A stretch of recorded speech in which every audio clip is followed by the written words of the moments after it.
bien?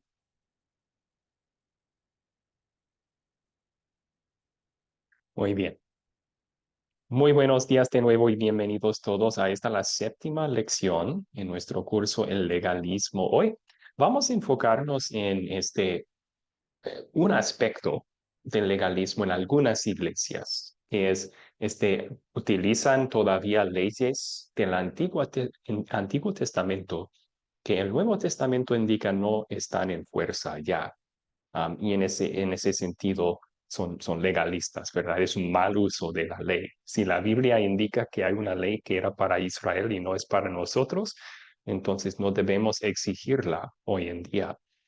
Y vamos a estudiar eso a lo largo de la clase hoy, pero comencemos con una oración pidiendo la bendición de Dios sobre nuestro estudio. Oremos. Padre Celestial, dame un corazón agradecido mientras reconozco que Jesús cumplió perfectamente las exigencias de la ley en mi lugar y que ese cumplimiento perfecto me es atribuido por la gracia a través de la fe. Con este conocimiento y consuelo, fortaléceme para servirte, no por obligación, sino por amor. En el nombre de Jesús oramos. Amén. Muy bien, para el día de hoy tenemos dos metas entonces para nuestro estudio. La primera es la siguiente: el participante podrá explicar por qué ya no tenemos que cumplir la ley civil ni la ley ceremonial de Israel. También veremos cómo pueden explicar por qué vamos a querer seguir cumpliendo la ley moral, que es la voluntad de Dios para toda persona y en todo tiempo. Entonces, comencemos con el repaso de las preguntas que les envié como tarea. A base de lo que vieron en el video, vamos a contestar estas preguntas juntos. La primera es la siguiente. Al principio, según el video, Dios escribió la ley, o sea, los 10 mandamientos, perfectamente en los corazones de Adán y Eva. Pero ¿qué pasó después de que cayeron en el pecado?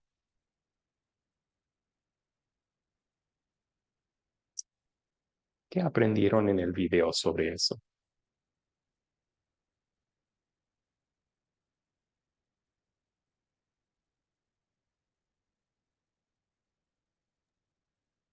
Parece que Lilia levantó su mano. Lilia, ¿cuál es su respuesta?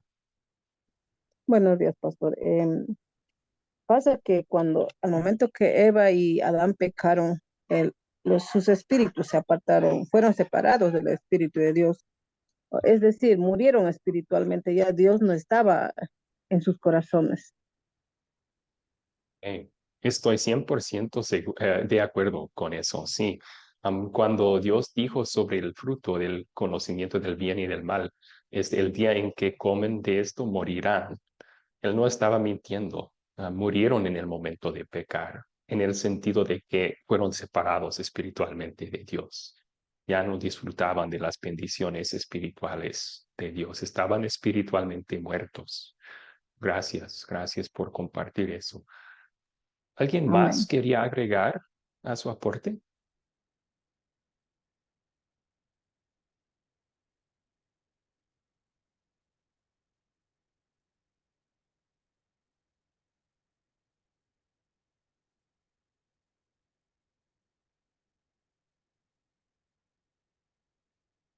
Sí, Ayesa levantó la mano. Por favor, Ayesa. Profesor, quería hacer una pregunta. Sí. Me llama mucho la atención lo de Adán y Eva. Entonces nosotros teniendo eh, una vida muy unida al Señor también podemos caer a pesar de conocer la palabra, a pesar de tantas cosas, pues podemos caer y perdernos también. O sea, caer, morir pues espiritualmente. Bueno, nacemos muertos espiritualmente. Vamos a ver eso, que ahora después de que ellos pecaron, también todos nosotros nacemos en su imagen caído. que es muertos espiritualmente. Pero cuando Dios nos da fe en Cristo, Él cambia eso, nos da vida espiritual de nuevo. Pero sí seguimos, aún como creyentes, conociendo a Cristo como nuestro Salvador, seguimos con una naturaleza pecaminosa, y sí, debemos luchar contra esa parte de nosotros para no volver a caer, ¿verdad? De la fe en Jesús. Am,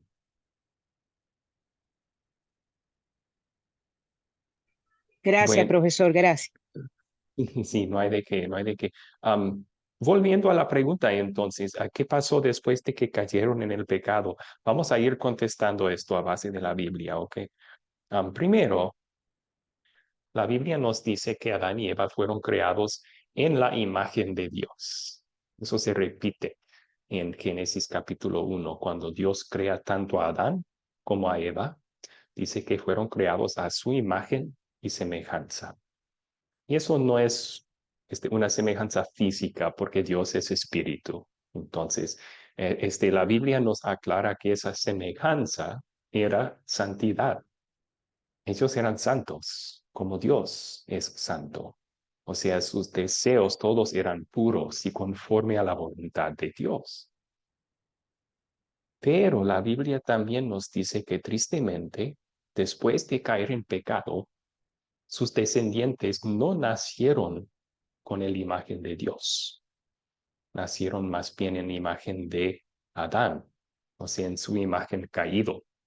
Vemos eso en Génesis 5, versículo 3, cuando está hablando de la descendencia de Adán.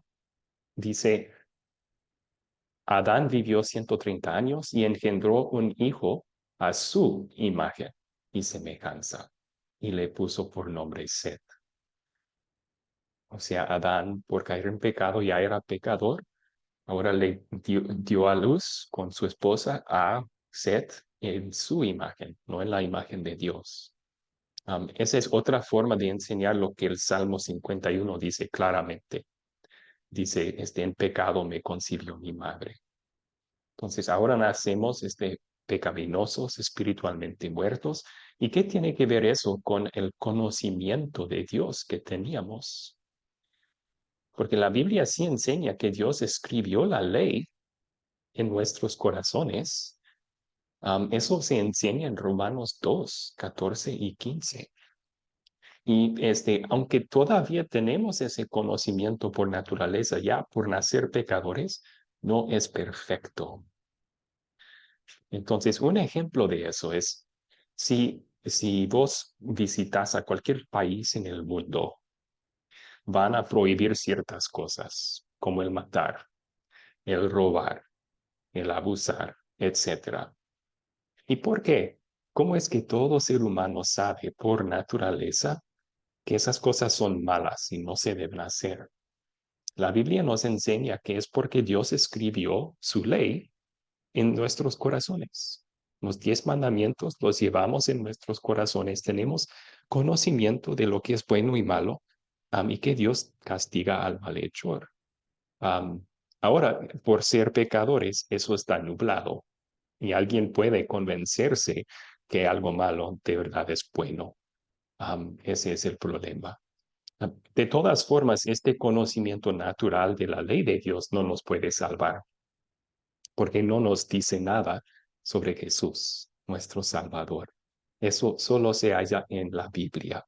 Entonces necesitamos la Biblia para llegar a un conocimiento salvador de Dios. Pero si tenemos por naturaleza cierto conocimiento de su voluntad, la ley, los 10 mandamientos. ¿Ok? Bueno, podemos tomar sus preguntas al final de todas estas preguntas de repaso. Así que si tienen dudas, por favor, apuntarlas. ¿Ok? La siguiente es, ¿cuándo y dónde fueron escritos los 10 mandamientos para que todos los leyeran?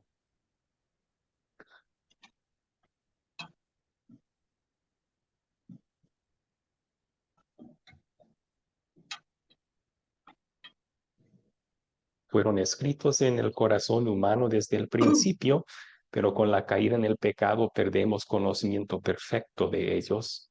Así que Dios aclaró para el mundo lo que era su voluntad para nuestras vidas. dónde y cuándo hizo eso.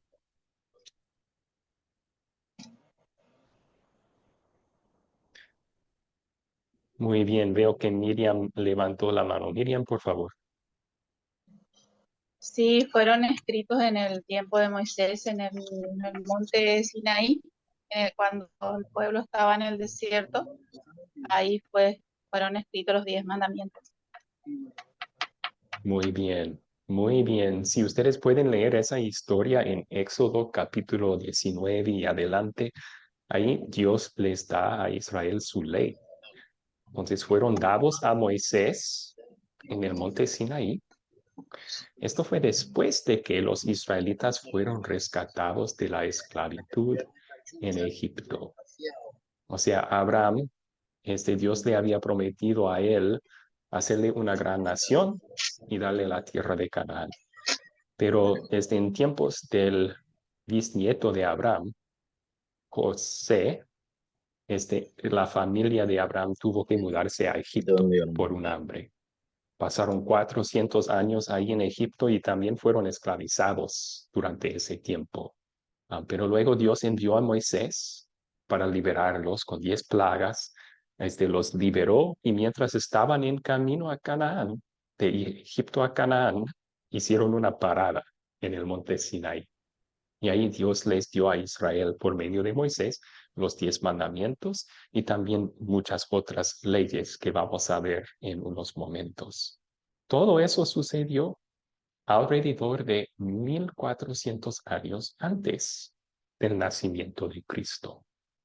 Entonces, estamos ahora 2000 años después de Cristo. Esto sucedió 1400 antes del nacimiento de Cristo. Muy bien. La siguiente pregunta, al mismo tiempo que fueron dados los 10 mandamientos, ¿cuáles otros dos conjuntos de leyes fueron dados a los israelitas?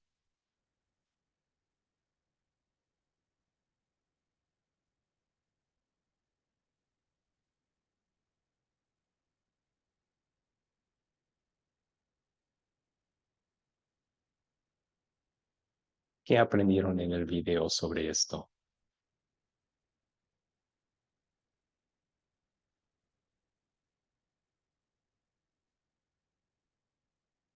Veo que Jairo aportó en el chat.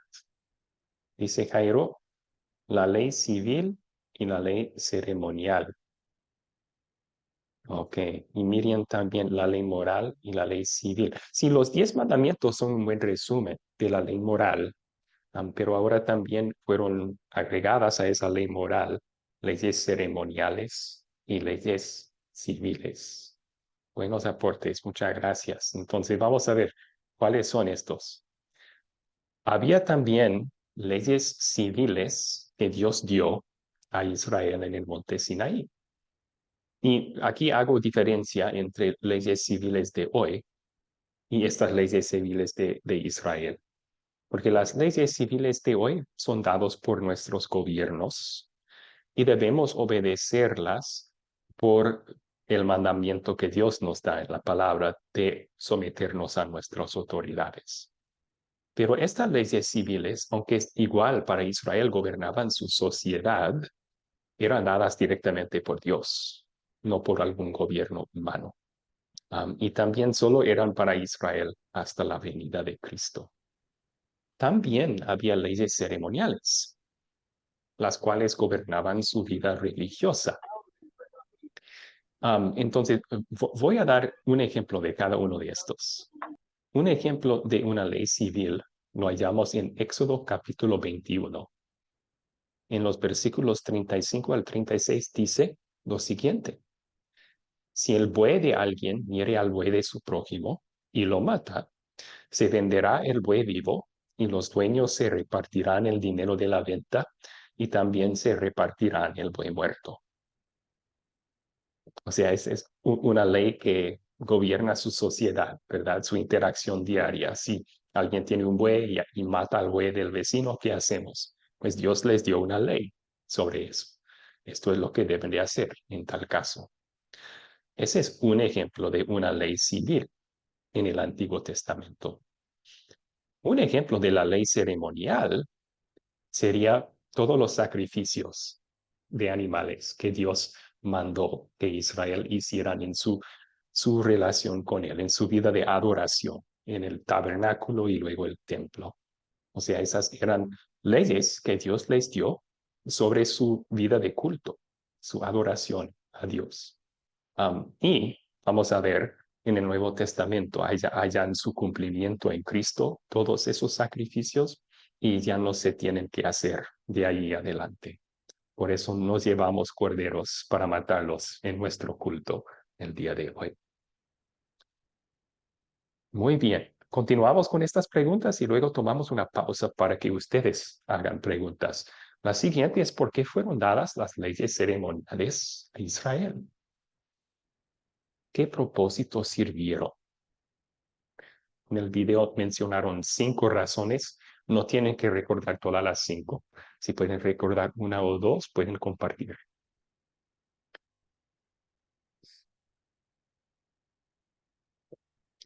¿Por qué fueron dadas las leyes ceremoniales a Israel?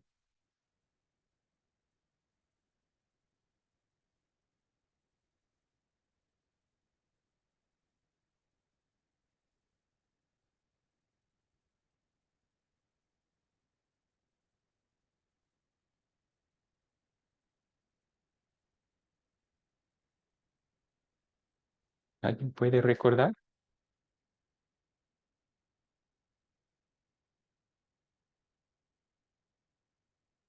Sí, Marta aportó en el chat para crear un orden. Sí, se podría decir que eso creó un orden para su culto. No creo que fue Sí. mencionado eso como propósito en el video, pero estaría de acuerdo con eso. Bien. A ver, Aidesa levantó la mano. ¿Puede recordar algunas de las razones por las cuales Dios dio estas leyes a Israel? Estableció leyes a Israel, primeramente porque ellos eran el pueblo elegido por Dios y, y él quería darles a ellos sí, un orden de la manera en que Dios le agradaba que ellos vivieran, ¿verdad? Entonces, en verdad, profesor, no me acuerdo ahorita y yo no lo anoté, siempre anoto, pero no lo anoté esta vez. Y creo que una de esas razones es eso, que era el pueblo elegido por Dios y él quería que Israel se sobresaliera de todas las demás pa- eh, países pues que había, pueblos que había. Y una de las cosas también que ahorita sí me estoy recordando es para que no se uniera, pues no tuvieran otros dioses, no se unieran a esos dioses paganos que habían fuera del pueblo de Israel. Dios Mm. quería mostrarles pues es la manera en cómo a él le agradaba que lo adoraran, que le sirvieran, que se comportaran, que vivieran pues. Amén. Ok, tiene que ver con el papel único que Israel tenía en la historia del Antiguo Testamento. Recuerden que Dios prometió a Abraham que entre sus descendientes, los israelitas, iban a ser un día el Salvador prometido. Entonces, sí, para aislar a Israel de las otras naciones, ese fue un propósito de estas leyes ceremoniales y veremos cómo sirvieron ese propósito en unos minutos. Miriam levantó su mano también. ¿Puede recordar algunos de los otros propósitos de la ley ceremonial? Sí, ¿me escuchan? No, Sí, me escucho. sí, sí. Por lo que yo puedo anotar acá, dice el primer mandamiento: mantener a Israel intacto como nación hasta que se cumpliera su misión de traer al Salvador. El segundo, para recordar a los israelitas de su necesidad de un Salvador. El tercero, para limitar su naturaleza pecaminosa. El cuarto, guiarlos a una respuesta agradable a Dios, a la misericordia de Dios. Y el quinto, repasar o apuntar a la venida del Salvador. Ok, excelente. Gracias por anotar esa lista. Sí, esas son las 5 que fueron mencionados en el video. Entonces vamos a hacer una explicación de ellos. Estas tres razones o estos tres propósitos de la ley que Dios dio a Israel también son de la ley que es para nosotros. O sea, vamos a ver que la ley ceremonial y civil era solo para Israel y solo hasta que viniera Jesús. Pero la ley moral, que un buen resumen son los 10 mandamientos, eso es para toda persona de todo tiempo, incluso nosotros. Y toda la ley sirve el propósito de recordar de nuestro pecado y nuestra necesidad de un Salvador. Van a aprender en otro curso esto. La ley tiene el propósito de mostrarnos nuestro pecado. Es como un espejo, ¿verdad? Y ese propósito también lo sirvió la ley ceremonial. Igual sirve como freno de la naturaleza pecaminosa. O sea, las amenazas de la ley nos frenan de acciones pecaminosas. También como una guía. Ya después de ser perdonado y salvo por Dios, queremos agradecerle. Y la ley nos muestra cómo. Entonces, estas tres razones aplican también a la ley moral que nosotros todavía seguimos, pero aplicaban sobre la ley civil y ceremonial también. Pero la ley ceremonial tenía dos propósitos únicos que no tiene la ley moral para nosotros hoy. Y tiene que ver con el papel único de Israel. Dios prometió que Él iba a enviar el Salvador prometido entre los israelitas. Entonces les dio a ellos estas leyes ceremoniales como una cerca que iba a aislarlos de cierto sentido, protegerlos de las naciones paganas y su religión pagana en su alrededor. Les doy un ejemplo de esto. Una ley ceremonial que Dios les dio era sobre su dieta. Ellos no podían comer cualquier comida. Un ejemplo era carne de cerdo. Era prohibido tocar, comer un cerdo. Entonces vamos a imaginar que en la tierra de Canaán, en Israel, hay una familia israelita y sus vecinos son paganos, son de moabitas, de la nación vecina. Y esos vecinos invitan a los israelitas, vamos a tener una fiesta a nuestro Dios este fin de semana. Vengan, vamos a tener mucha comida, carne de cerdo. Y los israelitas dicen, no, no podemos. Carne de cerdo es carne impura para nosotros. No podemos unirnos con ustedes en eso. Ven cómo esa ley entonces sirvió como una cerca para mantener su identidad, tanto nacional como espiritual, para que Dios pudiera mantener a Israel unido hasta que mandara el Salvador algún día. Eso los separaba de las otras naciones para que no perdieran su identidad con mezclarse con ellos. Entonces, ese es uno de los propósitos únicos de la ley ceremonial. La otra era prefigurar la venida del Salvador. En esto tenemos muchos ejemplos que vamos a ver a lo largo de esta clase, pero vuelvo a lo de los sacrificios. ¿Por qué exigía Dios el sacrificio de tantos animales en el Antiguo Testamento? O sea, millones de animales debían haber matado los israelitas en su culto a Dios. ¿Por qué exigía Dios esos sacrificios? No es porque a Dios le gusta ver a animales muertos. Cada sacrificio estaba enseñando a Israel sobre el Salvador prometido y lo que él iba a hacer por ellos. O sea, cuando llevaron un cordero al tabernáculo y el israelita que lo trajo tenía que confesar su pecado sobre la cabeza de ese cordero y luego matarlo. Dios estaba enseñándoles, yo voy a salvarles de sus pecados con sacrificar a un sustituto en tu lugar.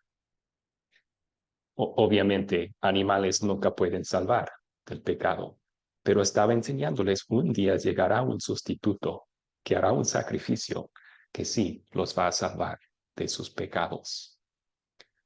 Ven cómo esos sacrificios, esa ley ceremonial apuntaba hacia el futuro, Estaba mostrando a Israel, así el Salvador prometido los va a salvar. Y así también mantenía la fe en los israelitas. Muy bien, vamos a la siguiente pregunta de repaso y luego vamos a tomar sus preguntas. Entonces, entre estas dos categorías de la ley que fue dada en el monte Sinaí, ley moral, ley civil y ley ceremonial, ¿cuál de las tres se nos aplica a nosotros y por qué? O sea, ¿cuál de las tres sigue siendo la voluntad de Dios para nuestras vidas?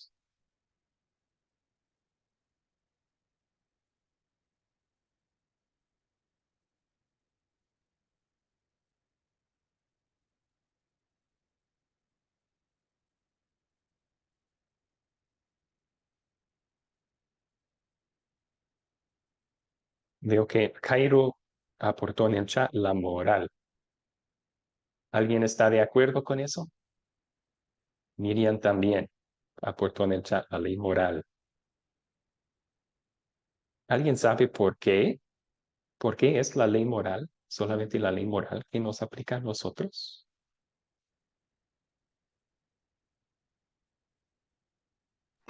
Sí, Cairo Buen levantó su profe, mano. buenos días. Ok, bueno, sí, Jairo primero y luego González. González, buenos días. Ok, Jairo primero, adelante, Jairo. Buenos días para todos, mis hermanos. Bendiciones. Bueno, la ley moral rige para nuestros días porque es lo que marca nuestra parte espiritual, ¿cierto? Basado en los mandamientos que Dios nos dejó. Los mismos 10 mandamientos que Dios escribió en la tabla de la ley para el pueblo de Israel rigen hasta nuestros días porque ese es el orden que debe tener la iglesia. Eso entiendo, pues, pastor. Sí. ¿Por qué no tenemos que ofrecer sacrificios de animales entonces, todavía, Jairo?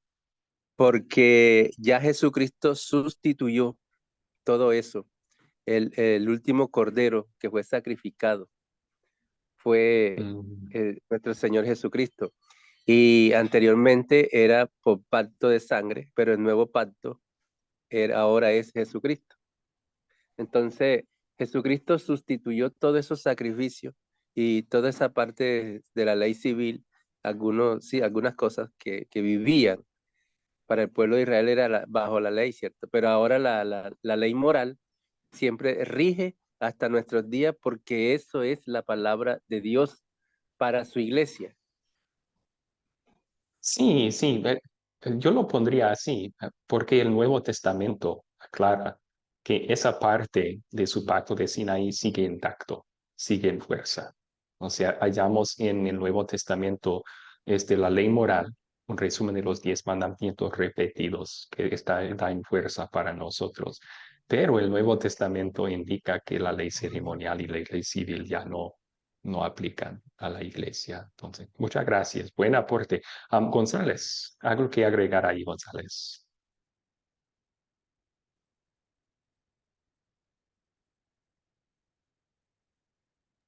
Amén, profe. Dice que la moral es la regla o medida por la cual podemos discernir la bondad o maldad objetiva de un acto humano. Eh, Dice también de que constituyen la verdad ontológica con el ser y sus principios que conforman y regulan la realidad. Ok, sí, a lo mejor esa puede ser una definición del diccionario de la moral o la moralidad.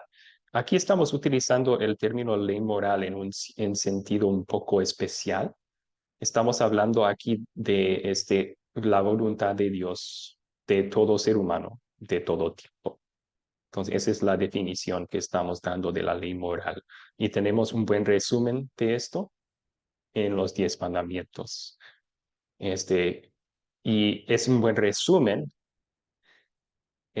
porque hay ciertos aspectos también de los 10 mandamientos que no, que son ceremoniales, que no aplican. O sea, Dios dio toda la ley, en el libro de Éxodo a Israel, no a nosotros. Solo que hallamos en el Nuevo Testamento que lo que sigue vigente, lo que es la ley de Dios para toda la vida, toda la historia. Y hallamos que la mayoría de los 10 mandamientos en su forma como Dios las dio en Sinaí también aplica a nosotros. ¿Sí?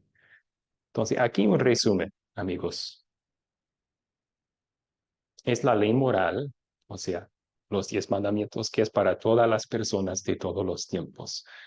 Y sabemos eso porque el Nuevo Testamento nos indica eso. Um, También el Nuevo Testamento nos indica que las leyes ceremoniales y civiles eran solo para Israel hasta que viniera el Salvador Jesús. Y aquí tenemos algunos versículos bíblicos en donde se enseña claramente eso.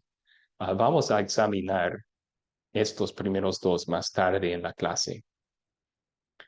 Entonces, si tienen preguntas sobre eso, podemos esperar hasta estudiarlo. Pero este tercer ejemplo es sobre las leyes dietéticas. Recuerden, los israelitas no podían comer cerdo. Pedro, el discípulo de Jesús, era un israelita.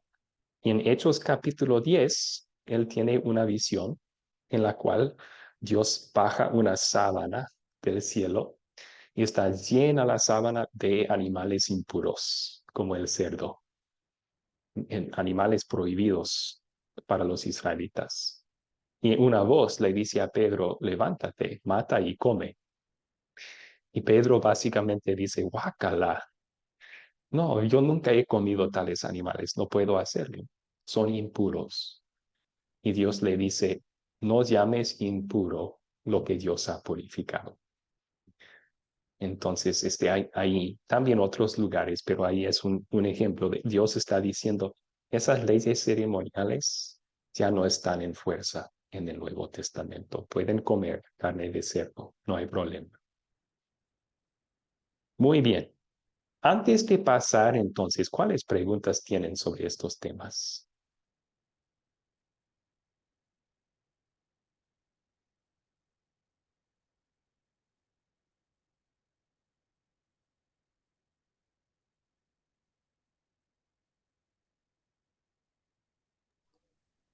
Una Yo pregunta. creo que, yo Sí, creo que Jairo. basado en esto, yo creo que basado en esto que estamos aprendiendo, Pastor, no es una pregunta como tal, pero sí podemos pensar entonces que eh, la ley de Dios, la ley moral de Dios, es la que rige a su iglesia y esto nos indica entonces que la ley y que lo que rige a la iglesia es un solo tema, ¿cierto? La ley moral de Dios y de ahí resumida como aparece en el Nuevo Testamento, resumida en el amor, que ahí fueron resumidos los 10 mandamientos, resumidas prácticamente, en una base muy fundamentada que es el amor, ¿cierto?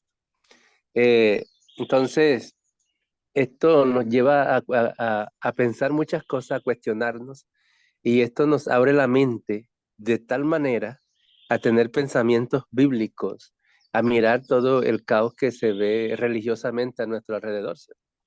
Y es como, esta clase yo la tomo como un espejo, como para mirarme en qué posición estoy. Y yo creo que esa es la posición de la iglesia, no personal, sino de la iglesia. Bueno, como iglesia de Cristo, ¿en qué posición estamos? ¿Estamos bajo los efectos del legalismo o estamos estamos bajo los efectos del cristianismo, ¿cierto? De seguir a Cristo como debe ser. Entonces, yo desde mi punto de vista le dije, no es una pregunta, pero sí como un aporte de lo que yo estoy mirando así, así en estos momentos. Sí, yo creo que usted tiene razón. Estamos hablando ahora de la importancia de lo que hemos mencionado aquí al principio, de distinguir entre la ley ceremonial y civil y la ley moral en la Biblia. Porque es cierto, y vamos a ver ejemplos, en muchas iglesias siguen exigiendo de sus miembros cosas que son leyes ceremoniales o civiles que no aplican en el Nuevo Testamento, que aplicaban solo para Israel hasta la venida de Cristo. Y en ese sentido sí están mal. Y debemos evaluarnos, ¿estoy haciendo eso o no? Sí, Miriam dice, concuerdo, hermano. Muy bien. ¿Alguna otra pregunta aquí antes de pasar al cuerpo de la clase?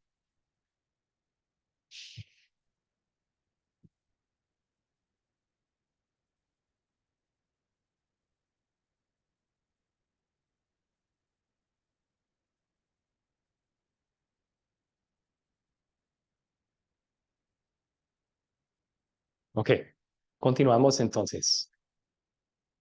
Un resumen de lo que hemos visto. Mencionamos al principio que en el huerto de Edén, Adán y Eva tenían la imagen de Dios. Su voluntad concordaba perfectamente con la voluntad de Dios. Tenían también un perfecto conocimiento de la ley moral en sus corazones. Pero al caer en el pecado, perdimos completamente la imagen de Dios. Aún así, siguió intacto cierto conocimiento de su voluntad para nuestras vidas en nuestros corazones, la ley moral, pero un conocimiento nublado. O sea, por ser pecaminosos, no siempre podíamos leer correctamente la ley escrita en nuestro corazón. Entonces, Dios aclaró para Israel y para todo el mundo lo que era su voluntad en el monte Sinaí. Ahí Dios dio los 10 mandamientos. Es un buen resumen de la ley moral. Pero también ahí les dio leyes civiles y ceremoniales. Mencionamos que las leyes civiles que Dios dio ahí regían la sociedad de Israel, o sea, cómo deben de gobernarse. También la ley ceremonial regía su vida de adoración, su vida espiritual con Dios. Y eso tenía dos propósitos únicos, o sea, a pesar de también ser un espejo, freno y guía, igual que la ley moral, también aislaba a los israelitas del paganismo de las naciones en su entorno y señalaba al prometido Mesías futuro. Vamos a dar otros ejemplos de cómo la ley ceremonial señalaba al prometido Mesías, pero por eso todavía nos vale la pena estudiarla. A veces cuando leemos en nuestras Biblias Éxodo, Levítico, Deuteronomio, y pensamos, bueno, esto no me aplica a mí, entonces, ¿por qué debo estudiarla? Es porque ahí vemos Cristo, porque la ley ceremonial apuntaba y señalaba hacia el futuro para Israel. Así que en los sacrificios vale la pena estudiar eso, porque mientras vamos estudiando lo que Dios mandaba a Israel sobre los sacrificios, pensamos, Cristo es el sacrificio que quitó mis pecados. Doy gracias a Dios que no tengo que ofrecer animales de sacrificio porque Jesús es el sacrificio que los salvó a ellos y me salva a mí también. Entonces, ¿dónde en la Biblia aprendemos esto? Que la ley ceremonial terminó con la vida de Cristo. Y hay dos lugares muy claros en donde Dios dice que la ley ceremonial ya no está en fuerza. Vamos a estudiar esos versículos ahora mismo. ¿Alguien puede leer Colosenses 2, 16 al 17?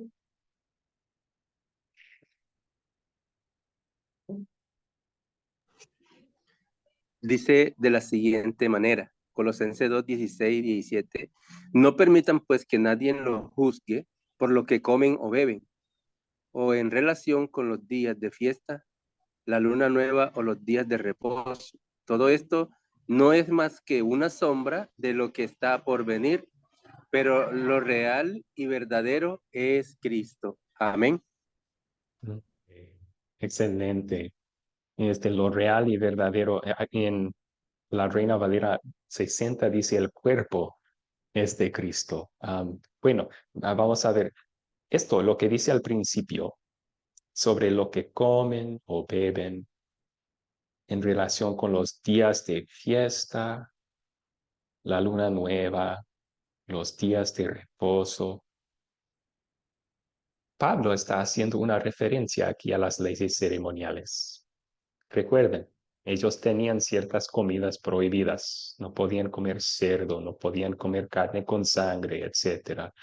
También tenían días de fiesta mandadas por Dios. Había 7 fiestas religiosas que tenían que celebrar cada año en un calendario que Dios había establecido. Un ejemplo es la Pascua. Tenían que ofrecer un sacrificio de un cordero de Pascua y pintar sus dinteles con su sangre en celebración de lo que Dios hizo por ellos en Egipto. Tenían sacrificios especiales que ofrecer la luna nueva. También tenían que guardar reposo los días sábados y en otros días especiales. ¿Qué dice Pablo sobre todas esas leyes ceremoniales? Que nadie los juzgue en cuanto a ellos. ¿Qué significa? Significa que ya no están en fuerza. Si uno quiere comer cerdo, bien puede. Si uno no quiere comer cerdo, está bien. Que nadie nos juzgue si lo hacemos o no. Si uno quiere seguir reposando el día sábado, excelente. Si otro no lo quiere hacer, prefiere trabajar, está bien. Que nadie nos juzgue en cuanto a eso. ¿Por qué? ¿Por qué no está en fuerza esta ley ceremonial? Pablo dice aquí, todo eso no es más que una sombra de lo que estaba por venir. Lo real y verdadero es Cristo. O sea, los sacrificios, el día de reposo, las fiestas, todos apuntaban hacia el futuro, hacia la realidad de Cristo. Eran como sombras que anunciaban de antemano su venida. Pero ya llegando a la realidad del cuerpo, Cristo mismo, ya no necesitamos estas sombras. Ya sirvieron su propósito de señalar hacia el futuro.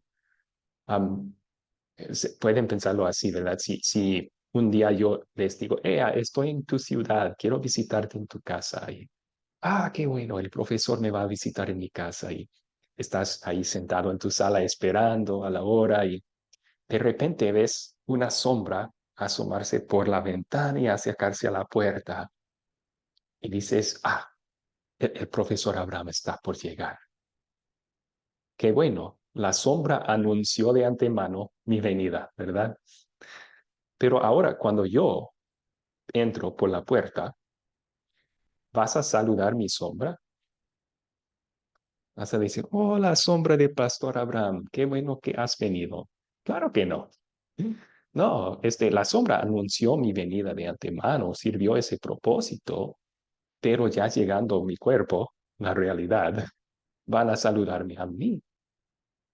Y en ese sentido también la ley ceremonial servía como una sombra que anunciaba a Israel de antemano lo que Jesús iba a hacer. Pero llegando Jesús el cuerpo, la realidad de esas sombras, ya no necesitaban la sombra, ya deben abrazar a Jesús en lo que Él hizo por nosotros. Muy bien.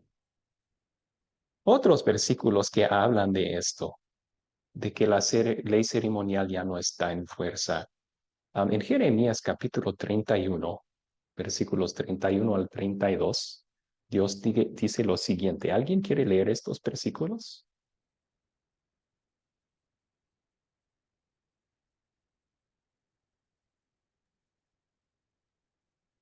Lo leo, profesor. Por favor, Miriam, sí. Dice en Jeremías 31, 31, 32, dice, vienen días en que haré un nuevo pacto con la casa de Israel y con la casa de Judá. Palabra del Señor, no será un pacto como el que hice con sus padres cuando los tomé de la mano y los saqué de la tierra de Egipto. Ok. Entonces, aclara Dios aquí más adelante que este nuevo pacto es el perdón de pecados, que Él no va a recordar más nuestras iniquidades. Pero ¿qué está anunciando?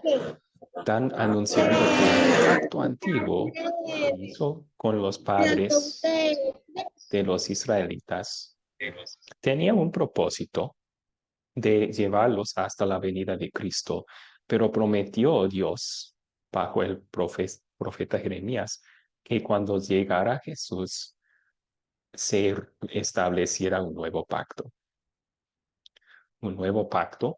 por medio de su sacrificio de perdón gratuito. Y en realidad ese nuevo pacto es el mismo que el pacto que Dios hizo en el huerto de Edén.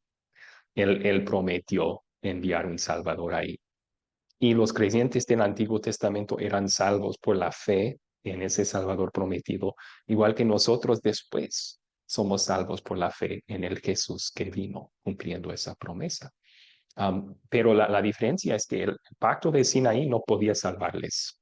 La ley que Dios dio en Sinaí nunca podía salvarles. Solo les mostraba su necesidad del Salvador venidero. Y llegando Cristo, su sangre derramada en la cruz estableció ese pacto de perdón que también bendecía a los del Antiguo Testamento, igual que nosotros en el Nuevo Testamento. Bien, otros versículos aquí, Gálatas 3, 24 al 25. ¿Alguien puede leer estos versículos?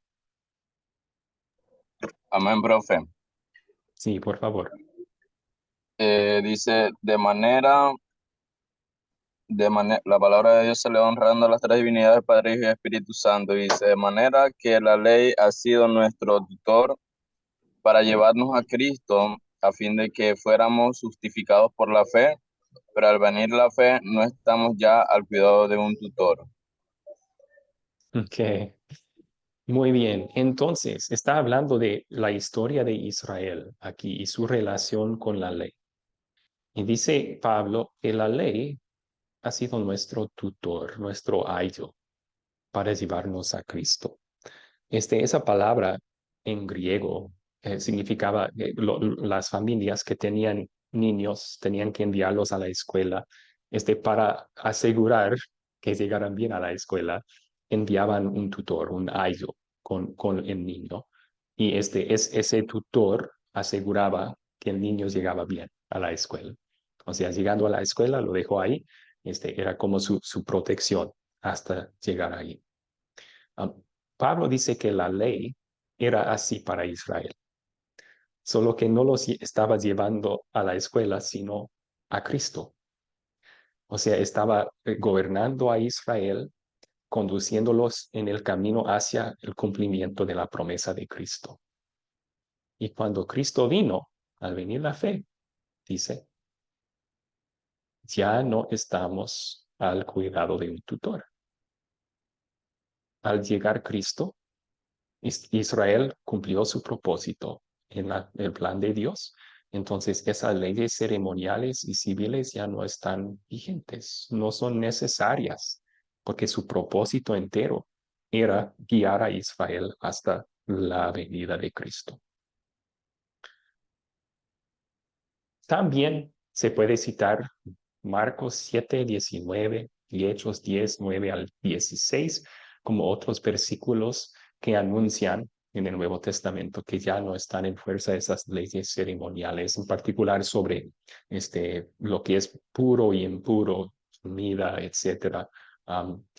Todo eso era una sombra. Ahora tenemos purificación de nuestros pecados en Cristo Jesús también. Bien, ¿cuáles preguntas tienen hasta ahora? Tomamos otro espacio para preguntas.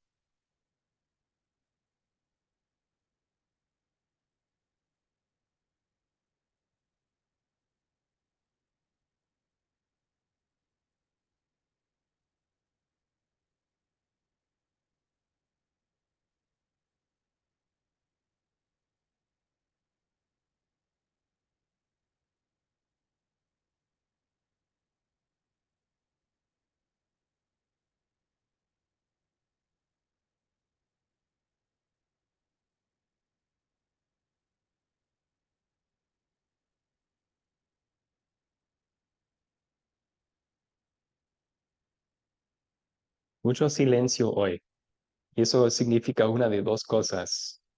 O todos entienden y no tienen preguntas, o nadie entiende y tienen miedo de hacer preguntas. Entonces, ¿qué me dicen? ¿Alguna pregunta sobre lo aprendido hasta ahora? Sin miedo.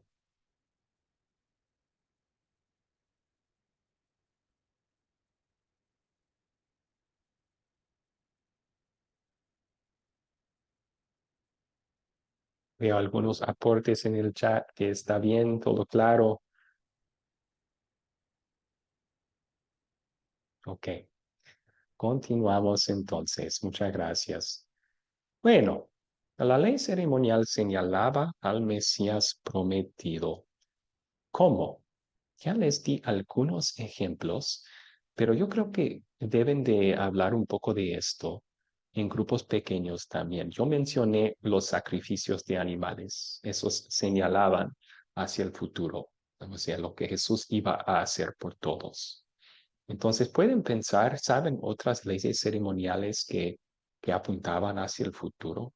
Am, Piensen en las fiestas que Dios mandó a los israelitas, también piensen en el día sábado, cómo apuntaban esas leyes hacia la realidad espiritual que tenemos en Cristo. Voy a dividirles en dos grupos pequeños para que platiquen sobre esto.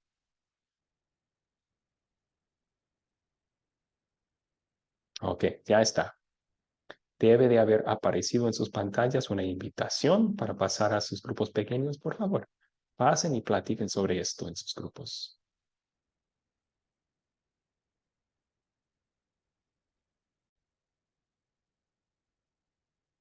La pregunta de que conversamos en los grupos pequeños era cómo señalaba la ley ceremonial al Mesías prometido.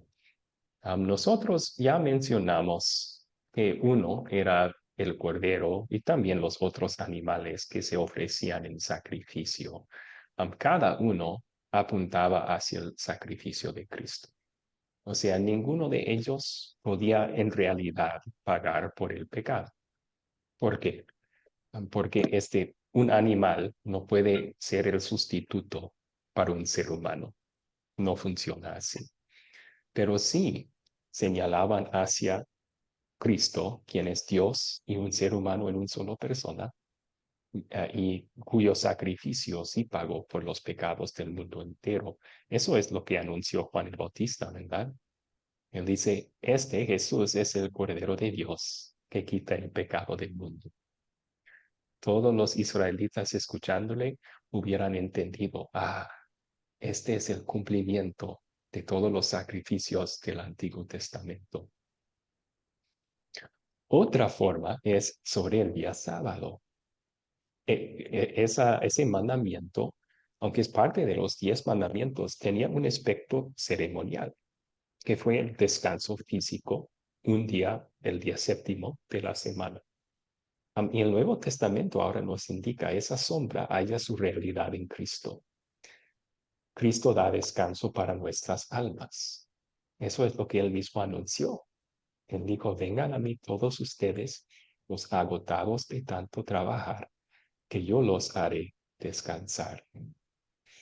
Recuerden, los fariseos insistían, siendo legalistas, insistían que los israelitas tenían que obedecer la ley para salvarse. Aquí Jesús hablando de personas agotados de tanto tratar y trabajar para obedecer la ley, está diciendo, no, yo vine para darles descanso. Yo vine para hacer el trabajo de salvarles por ustedes. Ahora confíen en mí y que descansen sus almas en el perdón y la salvación que yo les regalo. Yo os haré descansar. Entonces Jesús es nuestro sábado, se podría decir. Él es nuestro descanso espiritual. Él hizo el trabajo y Él nos regala el beneficio de lo que Él ha hecho, el perdón y la salvación. La ley ceremonial decía que sin derramamiento de sangre no hay perdón. Con todas las leyes sobre pureza y impureza, hubiera sido casi imposible ser puro ceremonialmente toda la vida, un israelita. O sea, tenían que evitar contacto con cualquier cosa muerta, con muchos animales que Dios declaró impuros, hasta cosas como dar a luz. Dar a luz hizo que una mujer fuera impura por un tiempo. Y para llegar a ser ceremonialmente puras, siempre había algún sacrificio, algún derramamiento de sangre que se necesitaba hacer. Y Dios con todo eso estaba enseñando a Israel, el pecado nos hace impuro, pero llegará uno cuya sangre nos va a limpiar de todos nuestros pecados. Y eso, el apóstol Juan dice, es Cristo. La sangre de Jesús, su Hijo, nos purifica, nos limpia de todos nuestros pecados. Yo mencioné 7 fiestas religiosas que Dios mandó a Israel en el Antiguo Testamento. Ojalá que tuviéramos tiempo de estudiar cada uno, porque cada uno señalaba hacia Jesús y lo que Él hace por nosotros. Solo vamos a hablar de la Pascua. La Pascua comenzó con la liberación de Israel de su esclavitud en Egipto, 1500 años antes de Cristo. Dios los liberó con una última plaga, una 10ª plaga. Él dijo, yo voy a matar a todos los primogénitos en la tierra de Egipto para que ellos les dejen ir. Pero ustedes pueden salvarse de esa plaga con sacrificar un cordero macho de 1 año sin defecto y pintar sus dinteles con la sangre. Así, mi ángel, cuando va a destruir los primogénitos, va a ver la sangre y va a pasar encima de sus casas. Dios entonces, después de eso, mandó que Israel celebrara esa fiesta de ahí adelante cada año, en la misma fecha. Y el Nuevo Testamento nos enseña que esa fiesta señalaba hacia Cristo. O sea, Cristo es el Cordero Pascual, quien nos libera de nuestra esclavitud también. Nuestra esclavitud al pecado, a la muerte. Hallamos salvación de esas cosas por medio del sacrificio de Cristo, nuestro Cordero Pascual. Ahora, el juicio de Dios, su castigo pasa por encima de nosotros, porque por medio de la fe somos cubiertas con la sangre de Jesús, ¿no? Entonces, Él nos libra de nuestro castigo. Muy bien. Hasta allí, ¿alguna pregunta? Yo veo que Jairo tenía una. ¿Cuál era su pregunta, Jairo? Gracias, pastor. Bueno, un acto que hizo nuestro Señor Jesucristo en los días antes de ser sacrificado fue el lavamiento de los pies a sus discípulos, ¿cierto? Todo indica que Él estaba dando un ejemplo de humildad, un ejemplo a seguir de servicio y de todas estas cosas. Sí. La pregunta mía que me ha llamado la curiosidad en estos días que pasaron es que por allá vi en una iglesia el pastor lavándole los pies a los miembros de la iglesia local, ¿cierto? Entonces, mi pregunta es, si tiene esto validez, para ceremonia, pasa a ser legalismo, ¿por qué el sentido de que yo tenga que repetir lo que hizo nuestro Señor Jesucristo cuando en la Biblia está claro prácticamente el mensaje? Entonces, yo tengo esa dudita ahí. A ver si usted, ¿cómo me puede ayudar a explicar Claro. pues esa parte?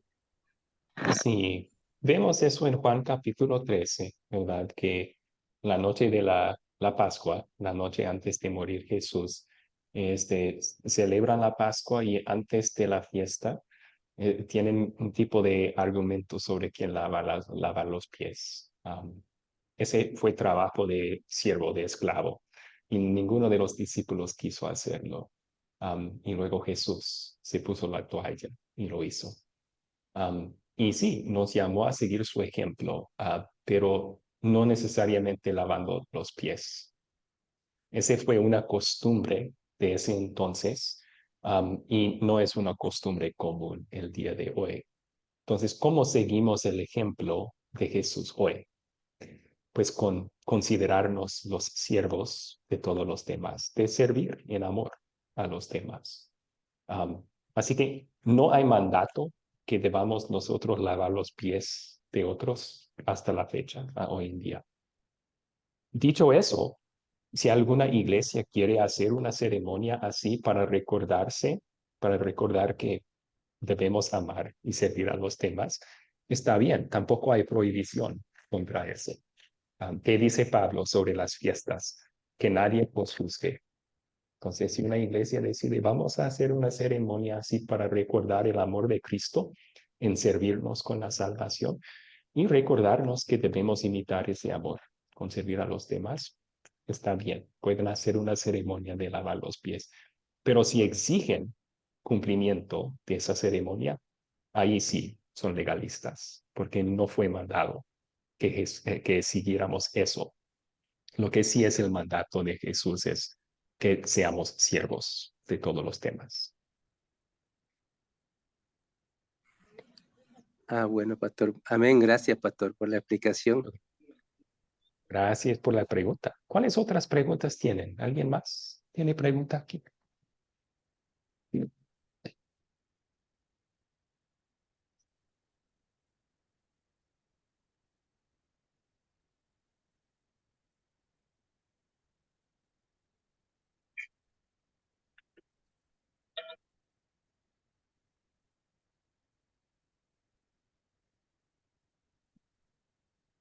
Okay. Muy bien. Todo claro, profesor. Sí, claro. ¿Está claro? Ok. Gracias, Miriam. Entonces, la siguiente pregunta que vamos a hablar es, algunas iglesias siguen exigiendo que cumplamos con leyes ceremoniales del Antiguo Testamento. ¿Cuáles son unos ejemplos de esto? Bueno, lo dejo abierto para que ustedes contesten. ¿Pueden pensar en un ejemplo de esto? Una ley ceremonial del Antiguo Testamento que siguen exigiendo algunas iglesias el día de hoy. Sí, Jairo, por favor.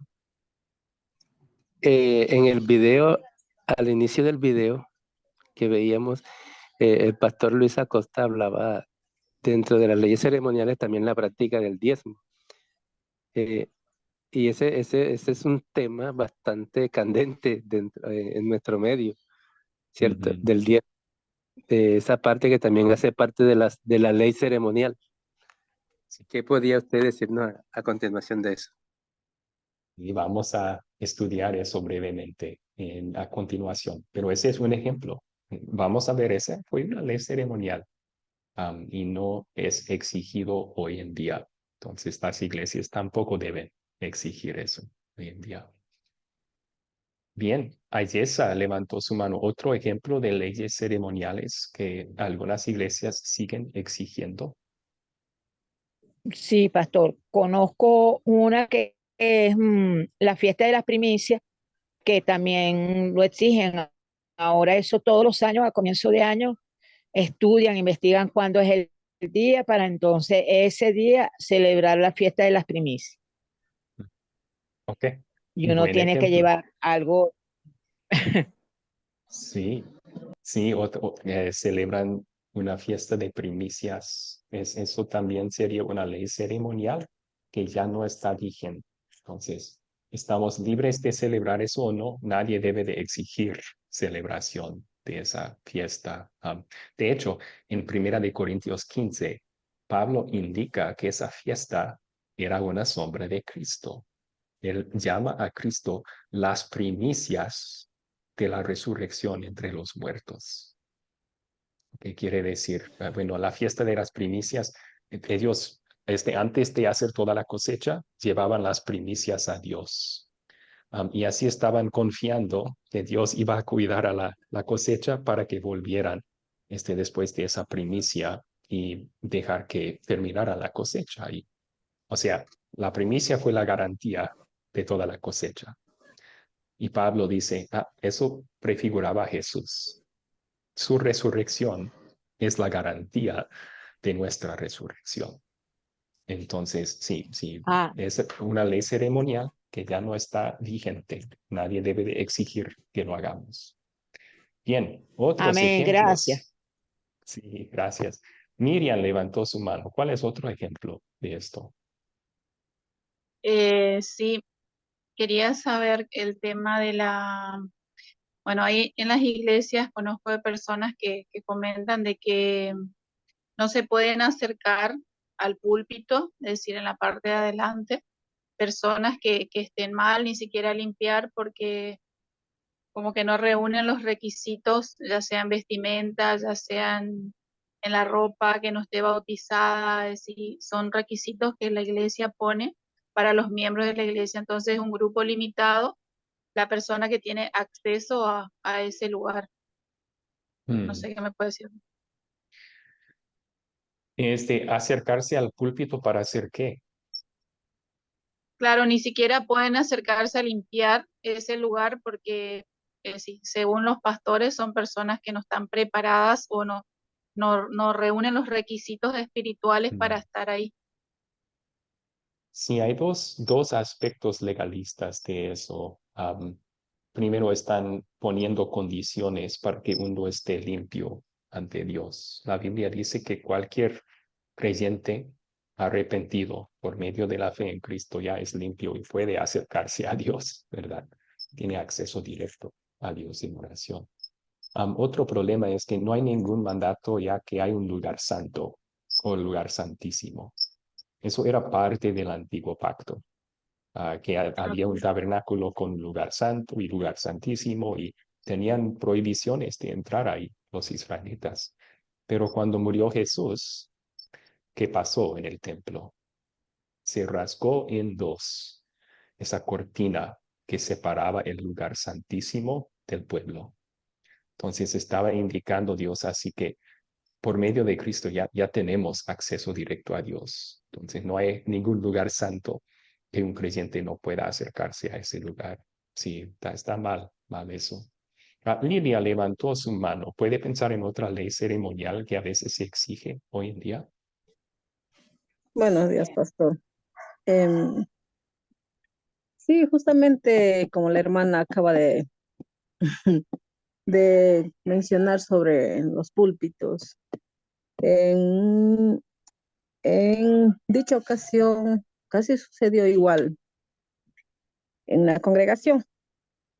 También como que cuando uno no está casado, por más que haya decidido servirle al Señor, o, o quizás no está de acuerdo con la vestimenta, uno no se puede acercar al púlpito.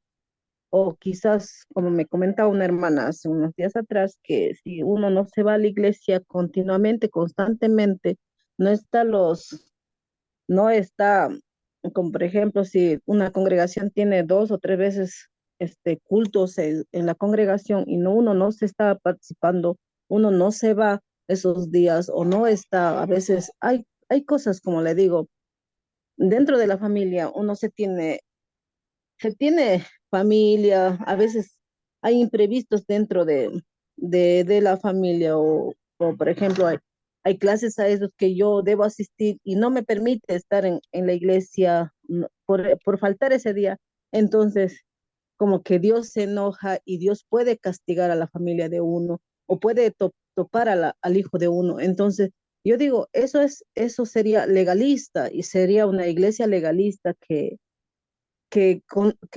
uno por no ir a la iglesia o por faltar un culto, uno se puede conocer la ira de Dios. Y yo digo, pregunto a usted, pastor, ¿eso sería legalismo dentro de una congregación? Sí, pero vamos a aclarar, ¿verdad? Porque sí hay un mandato bíblico de reunirnos en la palabra de Dios. Eso sí es bíblico. Entonces, no Así es. dejen de congregarse, ¿verdad? Hebreos capítulo 11. Am, ahora, lo que es legalista sobre su práctica es que me parece que están tratando de obligar a la gente a venir por miedo del castigo. Eso es legalista. Obligar por miedo de castigo, ese no es un motivo que agrada a Dios. Entonces, eh, por ejemplo, yo trabajaba de pastor en una iglesia 7 años y si una familia dejaba de venir por 2, 3 domingos, me preocupaba por ellos, porque sí estaban empezando a pecar contra un mandamiento de Dios, de no escuchar su palabra, no adorarle. Entonces les visitaba en privado y les llamaba al arrepentimiento y a volver a venir. pero nunca les decía, si ustedes no vienen, Dios les va a castigar. Eso es abusar con la ley.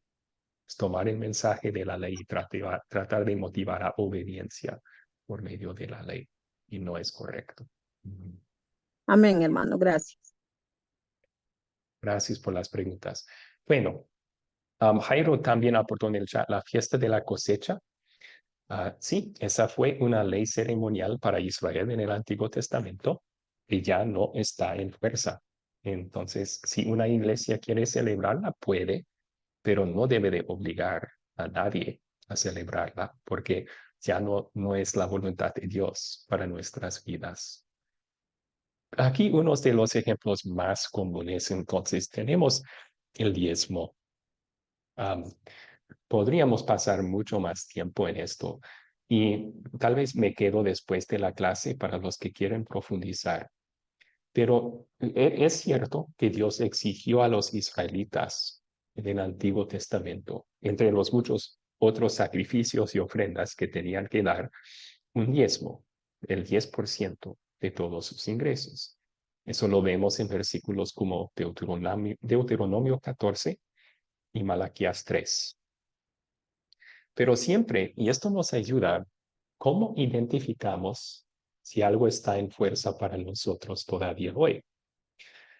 Pues tenemos que hacer las preguntas, ¿con quién está hablando Dios? ¿Cuándo está diciendo esto Dios? O sea, antes de la venida de Cristo o después. Y luego examinar el Nuevo Testamento y ver si hay una repetición de esta ley de Israel para nosotros hoy en día. Entonces, si estudiamos estos versículos, ¿con quién está hablando Dios? El contexto aquí lo deja en claro. Dios está hablando con Israel, con los hijos de Jacob. Yo no soy un hijo de Jacob, no soy un israelita. Entonces, no necesariamente me aplica a mí. Entonces, hacemos la segunda pregunta. ¿En qué situación, cuándo dijo esto? ¿Antes o después de la venida de Cristo? Deuteronomio y Malaquías, los dos fueron escritos antes de la venida de Cristo, no después. ¿Ok? Ahora la tercera. En el Nuevo Testamento hay una repetición de este mandamiento para mí también. Y la respuesta es no. No hay ningún mandamiento para todo creyente de todo tiempo diezmar, dar el 10% de sus ingresos a Dios. Entonces Dios no exige en el Nuevo Testamento que diezmemos. Más bien, ¿qué dice sobre las ofrendas? Sí, son bíblicas las ofrendas, pero Pablo dice para creyentes en el Nuevo Testamento, cada uno debe dar según se lo haya propuesto en su corazón y no debe dar con tristeza ni por obligación, por necesidad, porque Dios ama a quien da con alegría. Así que en el Nuevo Testamento, movidos por el Evangelio, Dios permite que nosotros decidamos qué porcentaje vamos a dar. Si uno quiere dar 10% de ofrenda, excelente, puede. Si uno quiere dar más, está bien. Si uno no puede y tiene que dar menos, está bien. Cada uno decida según Dios lo haya prosperado y según lo que se propone en su corazón, no por obligación, porque a Dios le encanta el que da con alegría. Ok, otro ejemplo de esto, el día sábado. Algunas iglesias siguen exigiendo un día de descanso. Algunos dicen que debe de ser el día sábado, otros lo han cambiado ahora al domingo, pero en los dos casos, Dios no exige un día de descanso en el Nuevo Testamento. Como mencionamos antes, ese descanso solo prefiguraba el descanso espiritual que Cristo nos da, el perdón de pecados. Entonces, lo que sigue vigente de ese mandamiento es, Dios sí quiere que sigamos hallando descanso espiritual en su palabra. Colosenses 3, versículo 16 dice que la palabra de Cristo habite entre ustedes en abundancia. Entonces Dios quiere que meditamos en la palabra. que Dios nos da descanso para nuestras almas allí. Eso sí, es un mandamiento para nosotros hoy en día. Bueno, entonces, ya que llegamos a la hora, vamos a concluir con esto. Hemos establecido que la ley civil y la ley ceremonial bíblicamente ya no aplican al creyente en el Nuevo Testamento. Podemos y debemos estudiar esas partes del Antiguo Testamento porque nos enseñan sobre Jesús, nos enseñan sobre el Salvador que iba a venir. Y eso nos edifica a nosotros todavía. Pero no tenemos que cumplir, obedecer esas leyes ya. Pero ¿cuál es nuestra relación entonces a la ley moral? La ley que sigue vigente para nosotros, los 10 mandamientos. Veremos que sí, esa ley tiene un impacto profundo en nuestras vidas hoy en día. Su propósito principal es mostrarnos nuestro pecado y nuestra necesidad del Salvador. Pero también recordamos que Cristo ya cumplió la ley perfectamente en nuestro lugar. Él obedeció a los 10 mandamientos perfectamente desde su concepción hasta su muerte en la cruz. Y la Biblia dice que por su obediencia a esas leyes, nosotros somos constituidos justos. Es decir, que Dios considera que la obediencia de Jesús es nuestra. Él nos mira como hijos perfectamente obedientes, porque Cristo obedeció como nuestro sustituto en nuestro lugar. Eso quiere decir que ya no estamos obligados tampoco a obedecer la ley moral. La obligación, Cristo ya la cumplió. Pero ahora, salvos por medio de la fe, queremos obedecer la ley moral.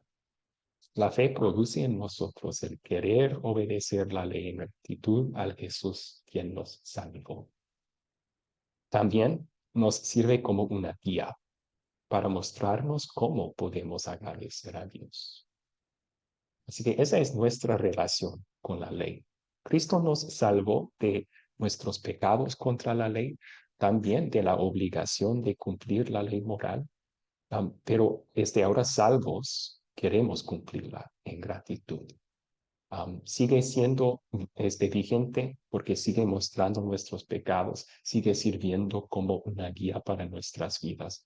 Así que la ley es muy buena y útil cuando se usa correctamente. Bien, ahí le vamos a terminar entonces. Y terminemos con una oración. Luego yo me quedo el tiempo que ustedes quieran. Si quieren profundizar algún tema, podemos estudiar versículos sobre el diezmo, cualquier otro tema juntos. Oremos. Padre Santo, te damos gracias que en el Antiguo Testamento prefiguraba la venida de tu Hijo Jesucristo por medio de la ley ceremonial.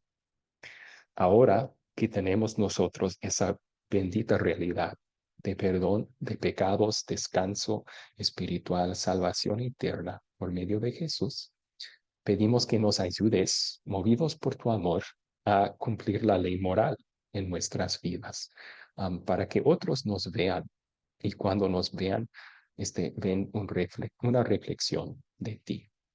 Es en el nombre de Cristo que te lo pedimos. Amén.